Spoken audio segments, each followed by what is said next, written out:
All right, welcome to another one from the Outdoor Analyst. I've got a super fun one for you today. But before we dive in, if you wouldn't mind, if you haven't before, take a second and click that subscribe button. It really actually would help me out. So give it a click. And if you like this video, shoot a like up, shoot a comment, especially when it comes to what we're going to be talking about, budget hunting knives. Throw out your favorite. To be completely honest, I want a ton in the comments. I think that would be awesome, so people have options, especially if you're looking for a budget hunting knife.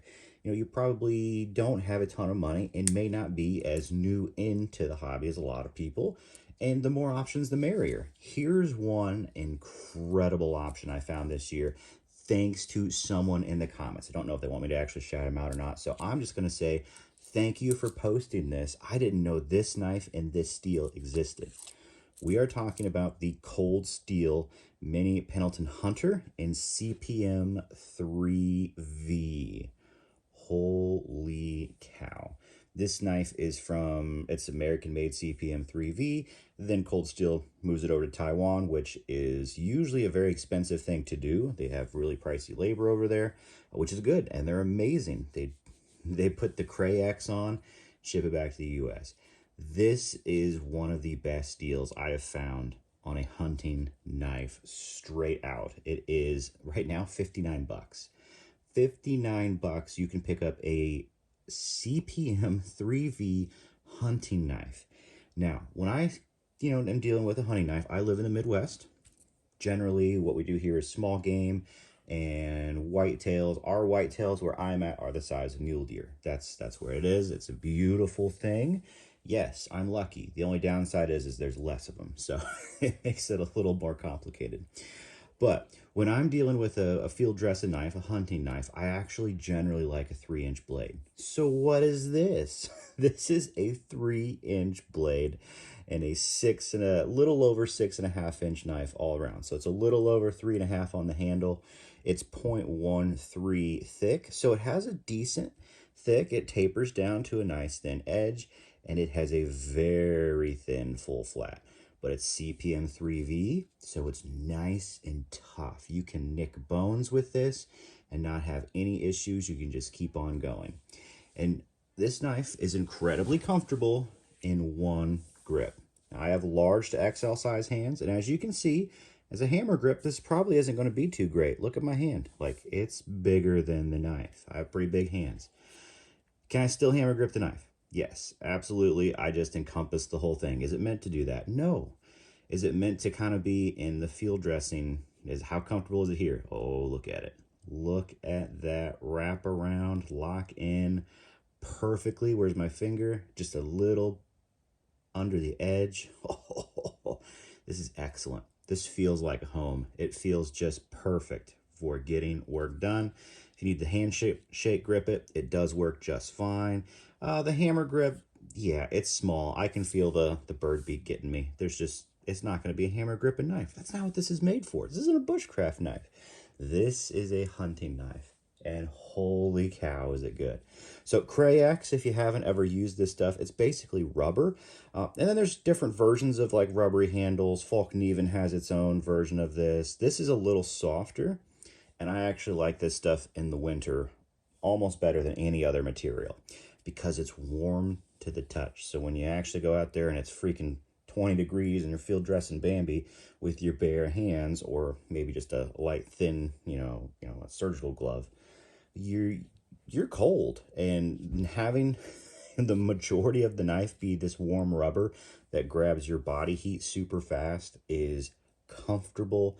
It is nice, and honestly, it helps. It helps be a safety guard for you. And I also like having a little guard on knives. When I'm going up for, especially for like windpipe cuts, I like having a guard. In case I nick a bone or get a little lost in there, I'm not gonna like slide off and get my finger on anything. That's something I really like little guards about. So this knife is absolutely excellent. The sheath is the regular Secure X sheaths. I love this thing. This thing weighs 2 ounces overall. It's a Secure X sheath. It's not pure Kydex, but they snap in. You have an extra snap here. This is going nowhere, and it's silent. Hear anything?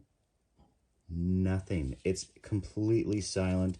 So if you want this on your belt, you're not going to have any issues with the knife making noises. If you just want to chuck this in your pack, you won't even know it's there. That's how light and silent this thing is. And guess what? You actually have a thumb ramp on there too. It's a good sheath system. It really, really is. I like it a lot. And guess what? Has my favorite button and snap. Oh, button, whatever. Snap and Velcro. So basically, you can put this on your belt after all your gear is on. It's so nice. It is so nice. Or if you want to take it off, you can take it off. I love that. I feel like almost every nylon belt loop should have that. It is such a win. All right, so I said this is a $59 budget knife. I haven't shown anything that I usually field dress with.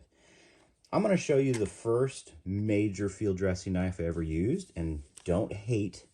It's a Benchmade before Benchmades were jack-a-moles and started charging insane amounts for stuff. My dad gave me this. I think this is a Steep Country. This is an S30V, so a much less tough steel. I think it's a little over a 3-inch blade, 3.5. Yeah, it's about a 3.5. These feel very comfortable and very similar in hand. As a matter of fact, this one's more comfortable because I don't have this big old gut hook on the top. Now, I used the gut hook for the first few deer I ever did, which was great. Nice, confidence inspiring. Never used it again, so I almost wish this wasn't here. But that's fine. It's totally fine. Super comfortable knives, super fantastic. I would take the mini Pendleton Hunter over it because the 3V steel will do immaculately better pretty much all around. The only difference is it's not stainless. It's almost a stainless steel, so you just have to take care of it. Just wipe the blood off at the end of the day. That's all. Love this knife. It is a fantastic little knife. This is a fantastic little knife. I like little knives for field dressing. I think they are the best. And anytime I always hear someone say, that's way too small. Guys, I've gone on professional hunts with professional hunters as well and seen them, what they use. Or you go to a ranch, I've done that before too. And the people that are field dressing and taking care of animals every day, they don't even use, they use like the little disposable blade knives. And they're like smaller than this. You don't need a big knife. I've seen a buffalo done with a disposable blade knife. Absolutely tiny. But what are you missing by buying a budget knife? I mean, even the Benchmade costs probably now like 130. This is 59 bucks. I'd still take this over the Benchmade nowadays. What happens when you move up to like a higher end knife? I'm just going to say, let's go with the Reef Circadian for field dressing.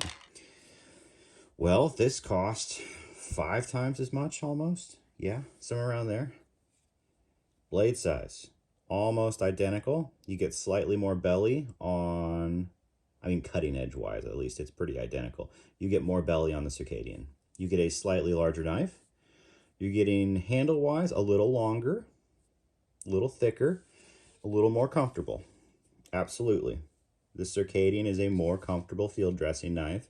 It technically fills my hand better in every grip. Is it worth jumping up and spending 5 times as much? That's up to you.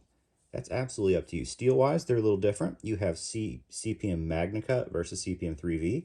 The 3V is a much tougher steel, so if you're going to be nicking bones, this will do better. The MagnaCut is almost entirely stainless. It's still pretty tough, and it has more edge retention. So you can do probably an extra Bambi with this over this knife if you're doing multiples at the same time.